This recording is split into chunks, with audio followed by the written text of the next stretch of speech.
Hello and welcome back to the latest Blood Red podcast from the Liverpool Echo. I'm your host Matt Addison with Ian Doyle and Joe Rimmer both with me as we preview the FA Cup tie with Cardiff City to come on Sunday. Theo Squires potentially joining us as well very shortly. We'll see if we can get that deal done before the deadline. We'll be having a chat about Luis Diaz, Fabio Carvalho and several players who are coming back from injury as well potentially this weekend. Harvey Elliott and Thiago both among them.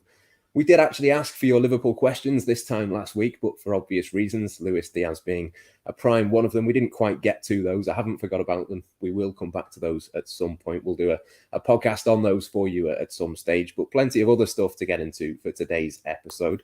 Dory, I'll come to you first. We didn't think Liverpool were going to be particularly active in the January transfer market. They very much were in the end, of course. No Fabio Carvalho in the end, but Luis Diaz, a hugely exciting addition for Liverpool fans to look forward to.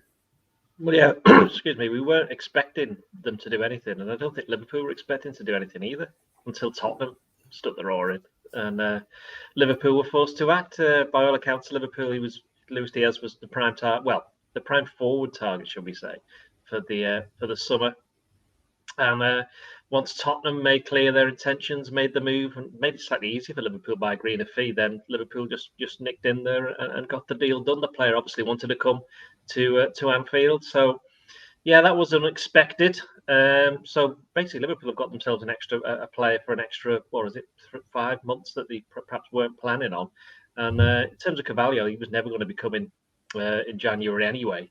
But it's interesting, isn't it, that Liverpool saw fit to tie that one up, and I know we'll probably get into it in a bit, and in terms of what might happen next.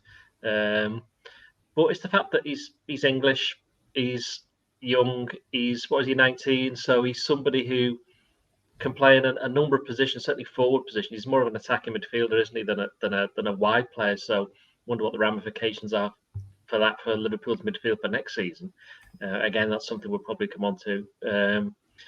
But I wouldn't be too concerned that Liverpool didn't get the deal done.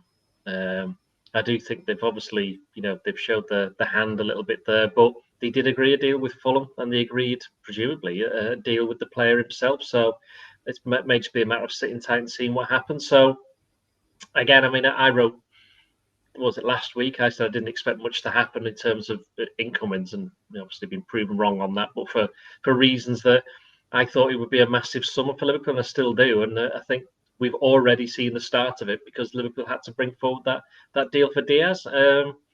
Be interesting to see how many minutes he gets. I mean, I think with obviously rather strangely with Sadio Mane and Mohamed Salah getting to the final of the African Cup of Nations, I think that might help him in the next couple of weeks to get minutes, because I can't see the pair of them playing every single game, and there are some very important games coming up. So he probably might have to not hit the ground running, but he'll certainly have to already start showing his worth. I mean, Jurgen Klopp said it at the press conference today. He said that it'll take a bit of time, but we're not talking 4 or 5 months.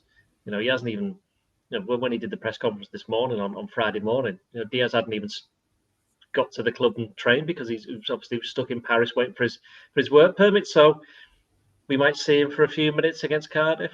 I suspect we'll see him for a few more minutes against Leicester, and then after that, depends on how he settles. So it's a bonus for Liverpool, one that they probably weren't planning on having, because let's face it, if they were actually planning on signing a forward in January, they would have done it the first day of the transfer window, because that's when they needed him more than any other time. Now they've got, with Jota still there, Firmino, he's still there, Minamino still there, and Origi's not far off coming back. So suddenly Liverpool, from having not many forwards, have suddenly got loads.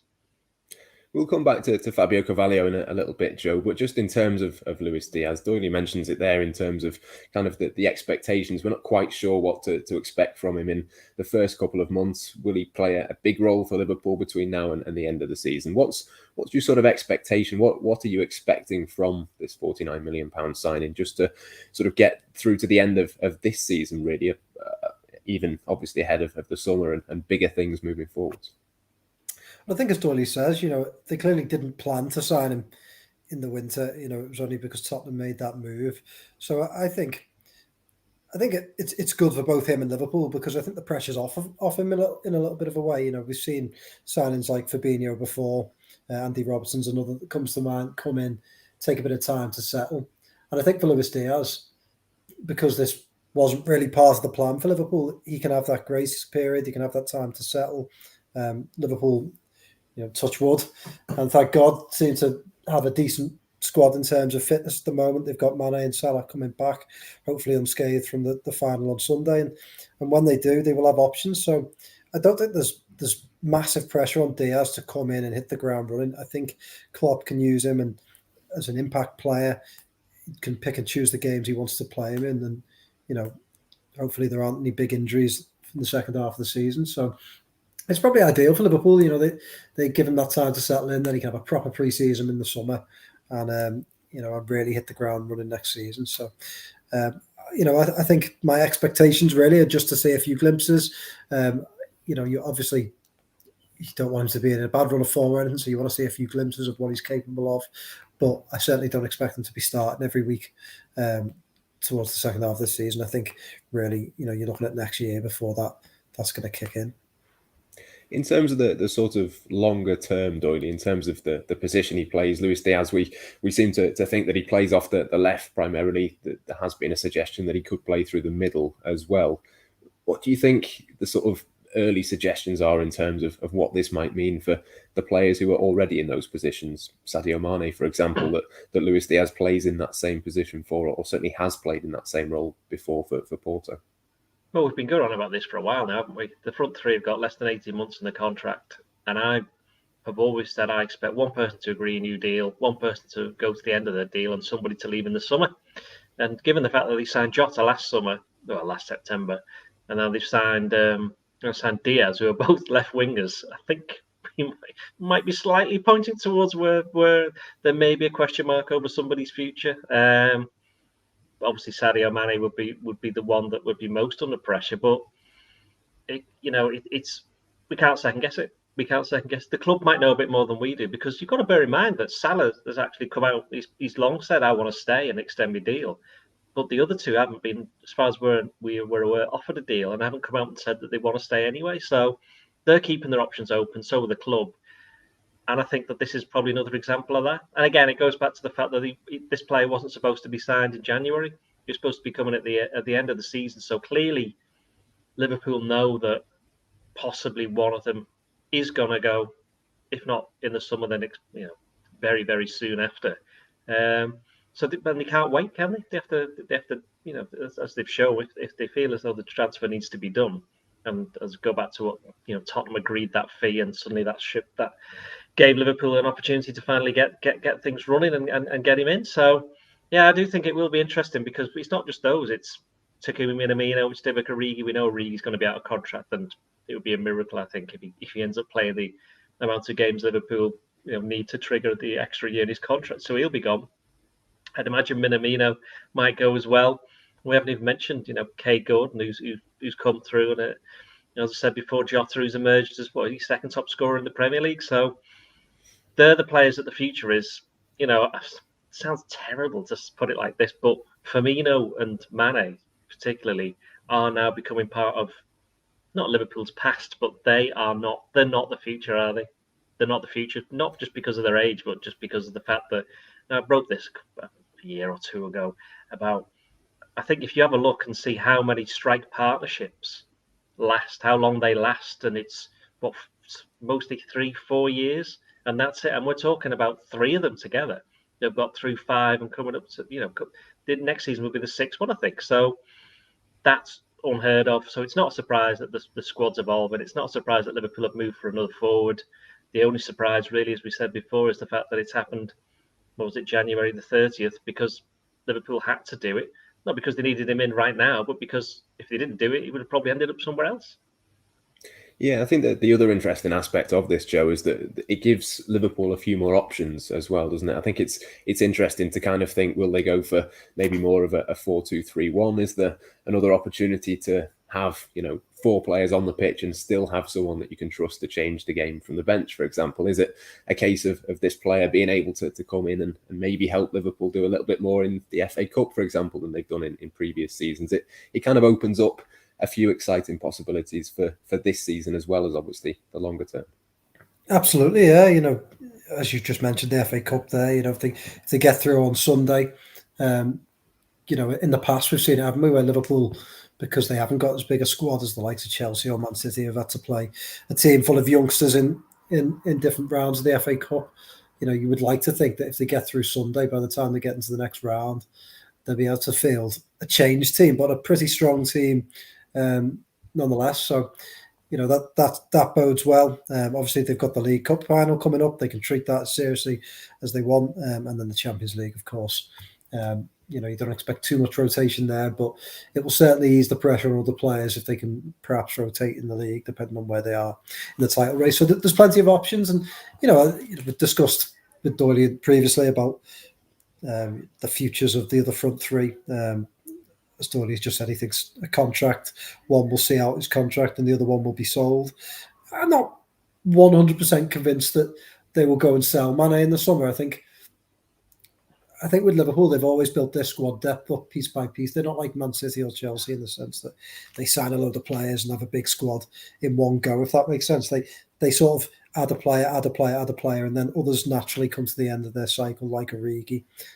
So then we sort of complain again, don't we, and say, Liverpool's squad isn't big enough because they haven't got even the third or fourth choices that Man City and Chelsea and other teams are perceived to have. So, I'm not convinced that they will sell. I think they will just have. The only problem with that, Joe, is that one of them would have to agree a new deal, because if not, they're not going to let all three of them go down to 12 months, and then they could just all walk away for nothing. Which I'm not convinced that Liverpool. Klopp, the way he's managed, he's let Goethe do that. He's let Lewandowski do that. He's left. Yeah, but that's one player at a time, isn't it? This would be all three at the same time. No, it is, but it wouldn't be if they get Salah to sign a deal. I'm sure they're pushing hard. I wouldn't be surprised if they sign if all three sign varying lengths of deals. I still think Salah's obviously the priority because he almost sets the tone for Mane, doesn't he? And I wonder whether there's a bit of negotiations going on. Mane's representatives might be waiting to see what Salah gets, and vice versa. And Firmino, I'm convinced with Firmino, he's almost like a Milner type player who will sign almost a 1-2 year rolling deal because he seems so happy at Liverpool. I don't think he'll be valued anywhere else as much as he is at Liverpool, and I think Liverpool know his value. So, I'm quite optimistic that they will keep all three, and I'm not 100% convinced that they will sell because I don't even know what sort of value you put on the likes of Mane. So I don't know. We'll wait and see, but I don't. Yeah, I wouldn't be surprised if it goes the other way. I'm not saying they should sell them, but I'm saying I wouldn't be surprised if one of them ended up going purely because they wanted to as well. I mean, that may be so. If Firmino, in fact, if any of these three players goes to the summer, I've really enjoyed it here. Time to go for a new challenge. Who could complain? Which fan could complain about that? Klopp couldn't complain, could he? They've got absolute maximum from these three players who've outturned Liverpool from, what was it? Like 5th, 6th, or whatever it was, but when Klopp joined in that first season to, champions of the world, winning the Premier League, winning the Champions League, and being consistently up in the top 2-3 in the toughest league in the world. So I think that there could be no complaints. But Liverpool just have to, they can't just hang around and wait for them. So that's why they bought Diaz. Oh, without a shadow of a doubt. I just don't think. What I'm trying to say is I'm not convinced that Liverpool will be sitting there thinking this is how we do it. We'll sell one this summer.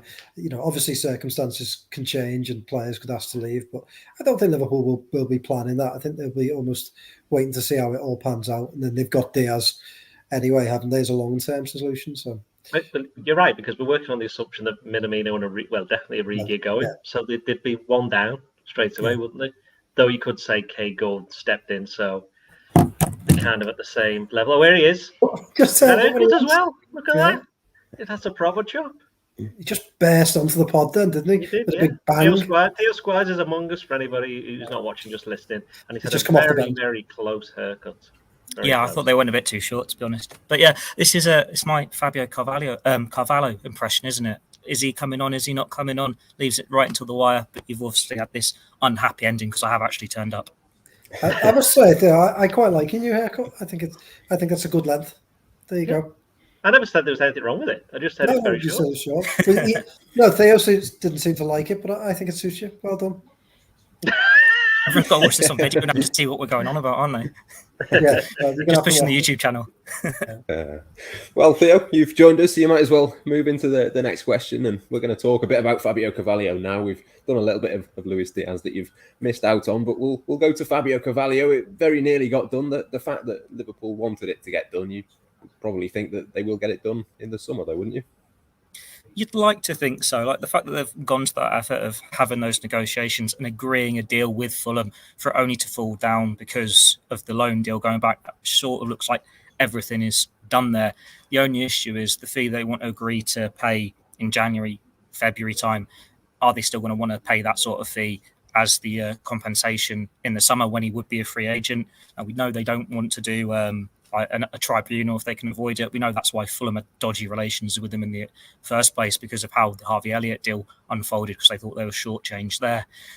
So it's just that compromise there. It seems like the player obviously wanted to come to Liverpool. That's why the talks accelerated, and the fact that everything was agreed. It's just whether he's got, foreign clubs or an agent in his ear trying to lure him away. But from what Jurgen Klopp said in his press conference today, he seemed quite open about it. Like, obviously, he can't deny that there's interest or they want the player, but he was laid back. And while he wouldn't come out and say, yes, we are definitely signing him, it does give you the impression that is it a deal Liverpool can get done in the summer. And it's not really changed anything, has it? Like, Fulham got what they wanted. They get to keep the player until the summer to help with their promotion charge. Liverpool didn't want him now anyway. They wanted him to carry on playing games, which is what he'll be doing in the Championship. The only thing that's a bit different is his future isn't secured. He's got to have these few months now where he doesn't 100% know where he will be playing next season. But then just because it's not public knowledge, that doesn't mean they haven't shaken hands on a deal behind closed doors and just haven't dotted the I's and crossed the T's or anything yet. It could still be further along there. And I think, City have got Fulham on Saturday. That's quite a nice first game to have as what would have been as a Liverpool player. It's an audition for him against the top side, a nice reminder of why he wanted to join Liverpool in the first place. This is the sort of test you're going to be looking for in a few years' time. I'm sure we'll have a close eyes on him in the months ahead, but he might not have been a young player. We pretty much did the same about Timo Werner a couple of years ago, and he never went near Liverpool in the end. So I don't want to get too carried away, but you'd like to think it will happen. Everything was agreed. We'll just see what happens. You never know if there's going to be a late twist in the pursuit. You mentioned it a little bit earlier on, Doyle, in terms of what it might mean for the midfield. Obviously, there's a couple of players there who are 30 and above. There's a couple of players who there's a little bit of uncertainty about their own contracts. But the fact that Liverpool have looked at a player of this kind of profile, I think, is interesting in itself, isn't it? Is there stuff that we can learn, do you think, from the fact that they are going after him for the summer? Does that tell us that there might be a little bit of sort of movement within this midfield come the summer transfer window? Well, there will be, and also he's English, so that helps. I mean, they need to, as we saw with the Champions League, Premier League squad, they have to fiddle things around a little bit over the last couple of seasons on the basis of that. But no, I think it's going to be a little bit like in the old days and the old pod. I remember when we did a podcast on the day that we discovered that Van Dijk wanted to come to Liverpool, and then literally one day later we did a podcast saying he's not coming, but when we were doing that podcast, we all knew quite well he's definitely coming. And there was a spell in around the October, November when Andy Kelly used to work for us. He just blurted out in one of the podcasts where he just said, Jurgen Klopp must be getting fed up. And saying like, he just must because he was getting asked so often about centre backs. And he just says, we're signing Van Dijk in January, but he couldn't come out and say it. But I think there's a little bit of that with this. I do think that Liverpool feel pretty confident. Well, they have agreed the deal already. They've already agreed the deal, as I said before. So it is a matter of just making sure that it goes through. But as Theo said, there's always the risk that somebody else comes in and turns his head. But whether or not Liverpool have already shook on some kind of deal, got a gentleman's agreement, I don't know. But it would be a major surprise if they didn't end up signing him in the summer, though. He's obviously slightly older. English. And he's yes, English, by the way. He's English. He is very much. He's English. Yes, he's absolutely 100% English. Yeah. He's obviously slightly older, Joe, than the likes of Harvey Elliott and Kate Gordon, but there is obvious sort of parallels to draw with those. Liverpool going after the best sort of teenage English talent. Yeah, definitely. And I think now with Kate Gordon this season and Harvey Elliott, Liverpool will have been pointing to that with him and saying, look, this is what we do for players. And we were talking earlier, weren't we, about Liverpool's squad, and and that they don't sort of stockpile players. And I think that plays into their hands. So, I think on one hand, Liverpool, a lot of people demand a bigger squad with Liverpool, but the likes of Origi and perhaps Minamino moving on in the summer will mean that someone like Carvalho will be able to come in and stand a decent chance of playing some games. Maybe not every week, but certainly in the cup competitions and certainly as a substitute. So, all of that will play into Liverpool's hands, and I'm sure, obviously, there's a chance that other people can come in and gazump them. But I'm sure that will be one of the reasons why he'll choose Liverpool over many of the other major clubs in England, because I don't think Phil Foden aside at City, a couple of players have got through in recent years at Chelsea, but that was only really when they had a transfer ban. Not many other teams do it in the way that Liverpool do, and blood these youngsters. So, yeah, and he's a bit older, isn't he? And he comes in with a bit more experience. He'll have a full season under his belt, an impressive one at that, and has played in the Premier League before, although very briefly. So, yeah, there's plenty of upsides to him. Be interesting to see whether Liverpool do get that deal over the line in the summer. I wouldn't be surprised, like Donny says, if there's some sort of agreement in place already. Yeah, I'm sure there'll be a fair few Liverpool fans watching him against Manchester City on Saturday. But for Liverpool, it's Cardiff, of course, on Sunday. Theo, we heard from Jurgen Klopp earlier on in his press conference. Do check that out across, obviously, the Echo's website and the Blood Red YouTube channel as well, if you haven't done already. Plenty of interesting bits within that. Just before we come to the sort of injury returns and Elliott and Thiago, I wanted to mention AFCON as well. Obviously, we've seen Mohamed Salah and Sadio Mane in their countries get into the final, which is also, of course, on Sunday, a little bit later on, that one, compared to Liverpool's game. But I think both of them, it's fair to say, will be desperate to win the final. Is there anything that sort of makes you think that one of them is more likely to win it than the other? What's the sort of situation, do you think, heading into that game? It should be a decent one. Are you asking me to say something controversial that our Senegalese fans or our Egyptian fans will not agree with here, Matthew? I'm sure you will anyway, but whether I ask you or not. Senegal have got a very strong squad. Egypt haven't got as strong a squad, but they've got the best player in the world. So it's who comes out on top of there. From what I've seen, Sadio Mane seems to have had a better tournament than Mohamed Salah. I think Egypt have only scored, 4 goals in the tournament so far altogether. They've had to take, penalties a couple of times. But then it wouldn't be a surprise if they've saved their best for the final and they rock up and do turn it on. I think, was it Senegal who got to the final last time? They lost to Algeria, didn't they? So Sadio Mane's been in this situation before. He'll want to go one better and get that winner's medal. Mohamed Salah obviously knows how much it will mean to Egypt. I think both of them have come out and said at some point in the past couple of months that if they win it, it will be the biggest honour in their careers. It will be bigger than anything they've achieved at Liverpool. You can't begrudge them that. It's what's so important for these African players when they are the talisman of their countries. And there was, I think, part in the press conference, I'm not sure if it was the embargo section or not, they were talking about when how important they are for the club, for the nations, because they are these leaders for Senegal and for Egypt, that it's not as though they've got a Jordan Henderson or a James Milner or a Van Dijk being vocal at Liverpool. They've got to be like this for that, be these talisman, be these leaders. And you can see this new responsibility for them because they are so important for their countries. And it's, if Egypt win, it'll be because Salah's had a great game. If Senegal win, it'll be because Mane's had a great game. You can't really choose between the two of them. It's like asking Jurgen Klopp to choose between his 2 kids. They're so good at what they do. I can't really pick between them. If you're going to make me have a slight inkling, it would be to go for Senegal just because they've got more A-list names in that squad. It is a stronger squad. But then Mohamed Salah could just win it for the hell of it. He could just do what he does. A day extra to rest as well for Senegal, isn't it? By the way, Theo, I hope that wasn't from the embargoed stuff. I was being very careful not to give it away too much.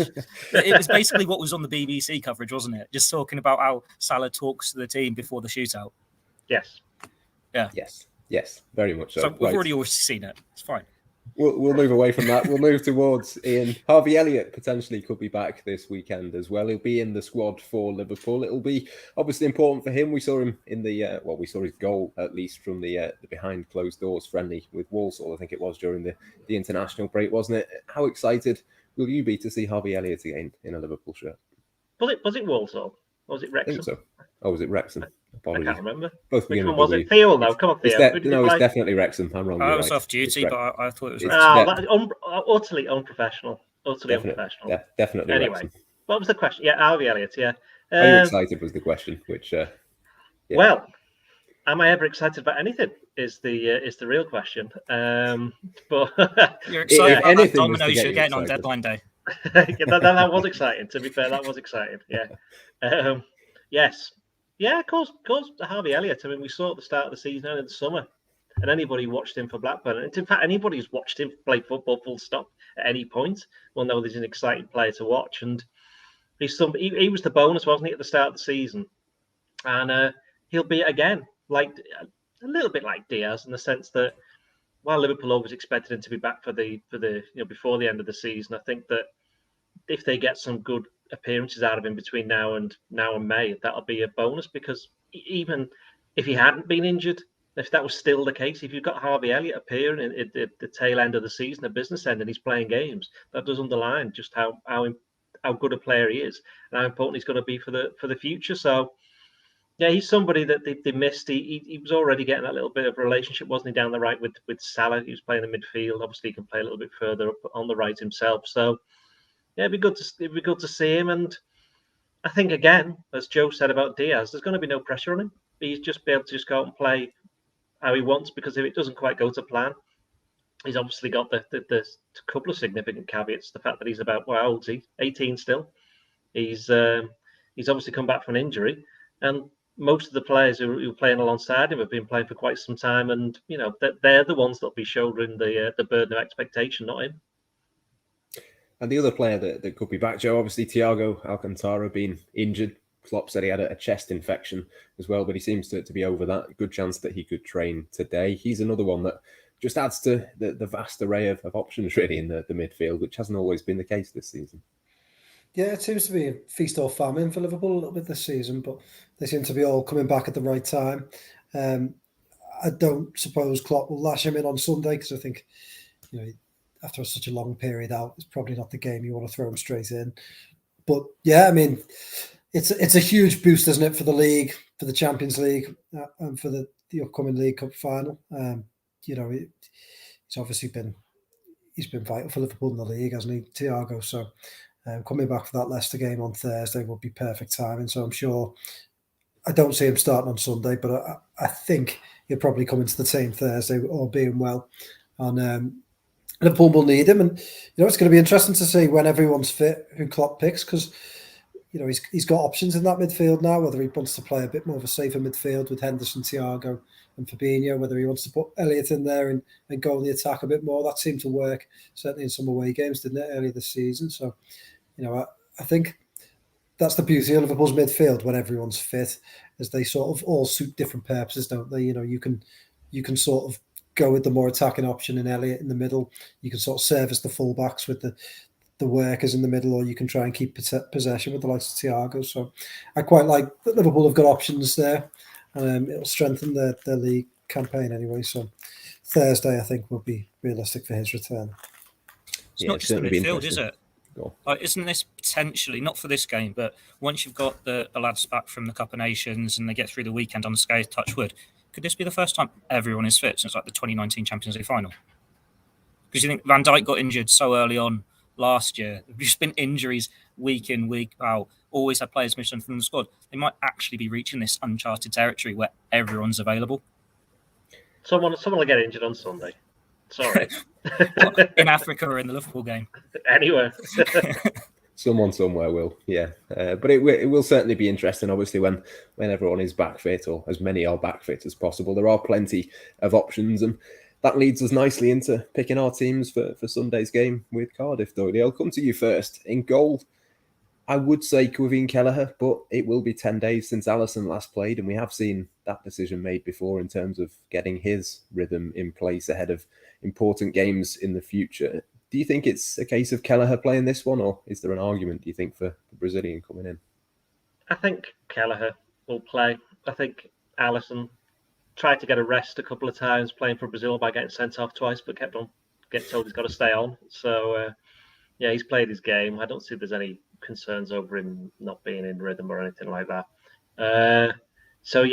Kelleher in goal. I'm not doing I haven't even thought about this team yet, so go to the others and I'll have a bit of a think. So Kelleher in goal, yes. Okay, Kelleher in goal. Joe, Kelleher in goal or Alisson? He's still me, because I was literally about to say, I've not thought for 1 second about a Liverpool team to take on Cardiff for the FA Cup. competition. So, yeah, Kelleher in goal. Theo, do you want to do the defence? You can come back to me if you want. I've had a think. All right, Tsimikas left back. I think Trent's got to play right back. I think Konate's got to play, and I think he will play Gomez as well. So there's the 4. Gomez has surely got to play, hasn't he, Theo? Yeah, I told you this a couple of weeks ago, didn't I? When you asked when's Joe That's Gomez why I going asked to start Cardiff City. I suppose now Nico's gone on loan, he could be a right back option, but you'd rather see him in his favourite position. Maybe there's a shout for Conor Bradley. He did play in the League Cup. Which one was it? Was it Leicester? And Shrewsbury. Well, he played Shrewsbury, yeah. So he played in both of them and it was a stronger back line against Shrewsbury. So maybe when you've got this faith in Bradley, and it's part of the reason why you've let Williams go, you just give Conor Bradley the game and save Trent for Leicester. But the rest of the back 4, it makes sense for it to be Tsimikas, Gomez, and then Matip or Konate. Let's go Konate.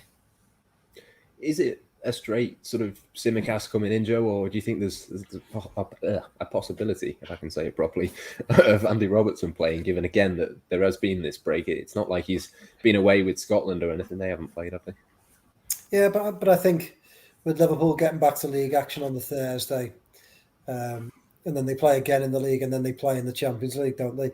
I don't think it's not like there's ample opportunity for Alisson, for Robertson to play, isn't there? And whereas Tsimikas, I don't think there's that opportunity. So, yeah, like Doyle said about Alisson, I'd be surprised if all these players start against Cardiff, because I think they probably want to keep their powder dry for the Leicester game, which is going to be a big game, Simple's game in hand. They can't really afford to drop points. So there's plenty of chances for these players to play, and it's not like they don't have rhythm. It's only been a 1 week break, hasn't it? Rather than, has it been 1 week or 2 since they last played? Maybe it has been 2. Actually, It'll have been two. Yeah. So yeah, but I still think that they'll see them as being okay. So yeah, I think Tsimikas will play. Do you want to talk us through your midfield then? Plenty of options there as well to pick from. Not really. Go to Theo. Yeah, go to Theo. Because Theo gives me some inspiration. They're allowed 5 substitutes, aren't they, in the FA Cup? So you can maybe be sensible and say Thiago's on the bench, Harvey Elliott's on the bench, Diaz is on the bench, and you can give them 20, 30 minutes. So we just got to choose players from the rest of that. Is Oxlade-Chamberlain in the front 3 or not? I'm struggling to remember who's actually available, and even though I've just said everyone's available. Everyone's available, yeah. Tyler Morton, James Milner, captain, and Curtis Jones. Oh, interesting. I'm going to go with Curtis Jones, but I think we might possibly see a bit of Henderson and Fabinho in there as well. Obviously, Keita, Oxlade-Chamberlain, Milner, Doyle. Which 3 or possibly 2 if you're going with a front 4? But which players are you going to go for? Keita's going to definitely play, I think. That's 1. Probably Fabinho. That's 2. Although he did go with Brazil, didn't he? But did he play? Yeah. He was suspended for the first one. I'm not sure if he played in the second. I think he did play in the second one, I think. That was on Wednesday, wasn't it? I think. So I think, Fabinho and Keita and probably one of the other players called Curtis Jones.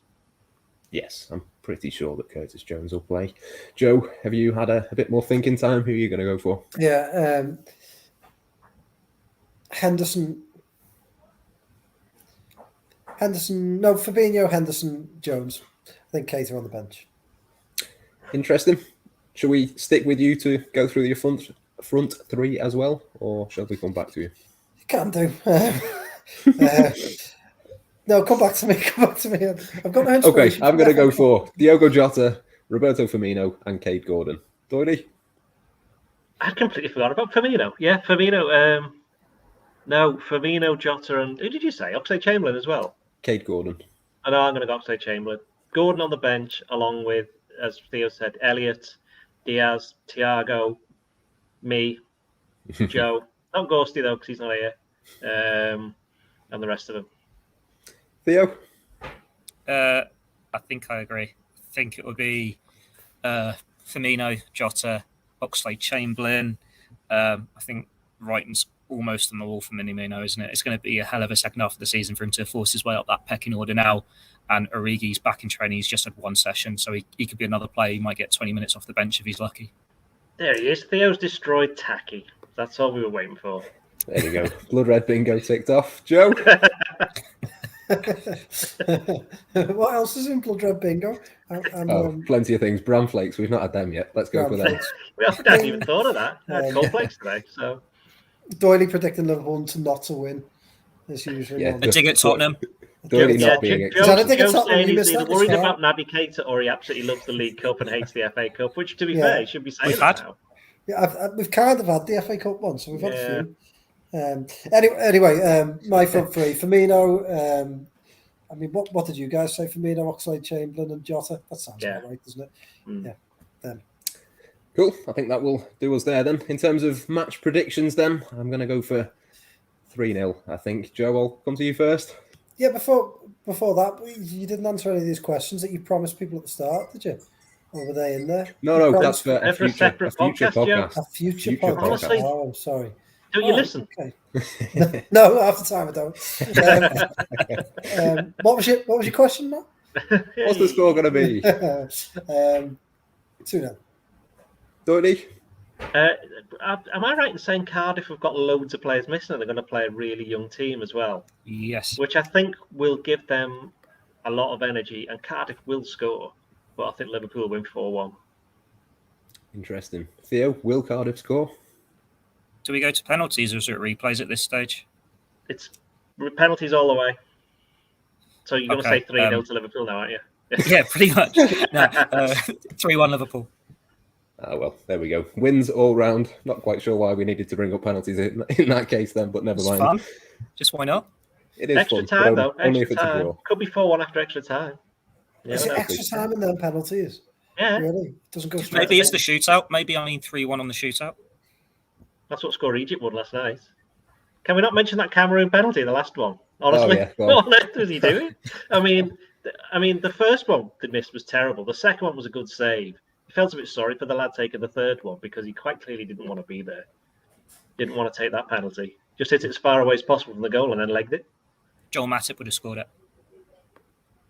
Well, yeah. He would have had to have had a run up for about 70 yards before he took it. Would have taken a while to get there. If anybody watched the game, somebody sent me a message and said he was surprised that the referee didn't overturn all the penalties and gave free kicks to the opposition. That's the way that the game had gone. And by the way, and somebody else said that they should get Firmino in to referee the final. Yes, very, very good. Right, that will do us then. We'll be back on Monday. I'm sure AFCON will get a mention for that. Obviously, Mane versus Salah in there. But for now, my thanks to Ian Doyle, to Joe Rimmer, and to Theo Squires. Until next time, it's goodbye.